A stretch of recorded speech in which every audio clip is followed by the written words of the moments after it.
Le message du jour vous est présenté par notre frère Marc. Salut, chers bien-aimés de notre Père Céleste. Aujourd'hui, je veux partager avec vous quelque chose de personnel que je vis en ce moment et je veux aussi vous donner un mot de grâce et d'encouragement que j'expérimente au milieu de ces critiques et harcèlements que je vis actuellement. Le message pour vous aujourd'hui, chers bien-aimés, est chaque fois que vous faites face à une telle condition et souvenez-vous de qui vous êtes lorsque vous êtes critiqué. Chers enfants, vous appartenez à Dieu. Ainsi, vous avez remporté la victoire sur ces gens, car celui qui est en vous est plus grand que celui qui est dans le monde, selon 1 Jean chapitre 4, verset 4. Bien-aimés, quelle est votre identité?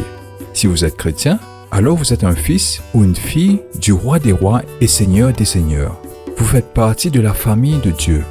Vous devez vous rappeler qui vous êtes et à qui vous appartenez lorsque vous êtes harcelé, intimidé ou critiqué, que ce soit quelqu'un de votre église ou quelqu'un de la communauté au sens large.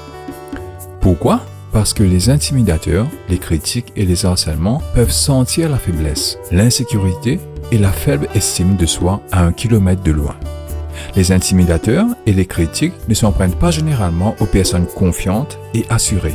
Ils recherchent quelqu'un qui se sent déprimé, peu sûr de lui ou faible. Ils veulent s'en prendre aux gens quand ils sont dans leurs moments les plus vulnérables. Bien-aimés, vous n'êtes pas ce que les autres disent que vous êtes. Vous êtes celui et celle que Dieu dit que vous êtes.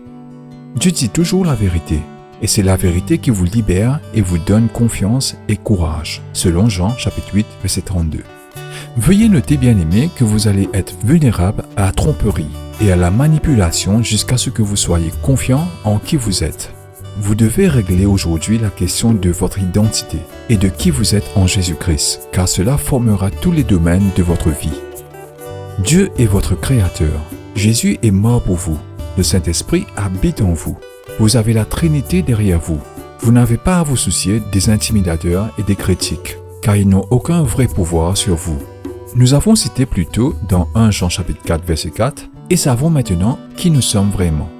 Satan essaie peut-être de vous abattre par une insulte ou critique, mais celui qui est en vous est plus grand que celui qui est dans le monde. Souvenez-vous de votre identité, ce que fit David, l'un des grands rois des Israélites, lorsqu'il écrivit « Quand j'aurai peur, je mettrai ma confiance en toi. Je loue Dieu pour ce qu'il a promis. J'ai confiance en Dieu, je ne crains rien. Que peuvent me faire les hommes ?»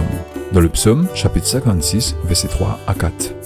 Bien-aimés, si Dieu est de votre côté, peu importe qui est contre vous. Vous avez peut-être entendu la phrase « 1 plus Dieu égale à une majorité ».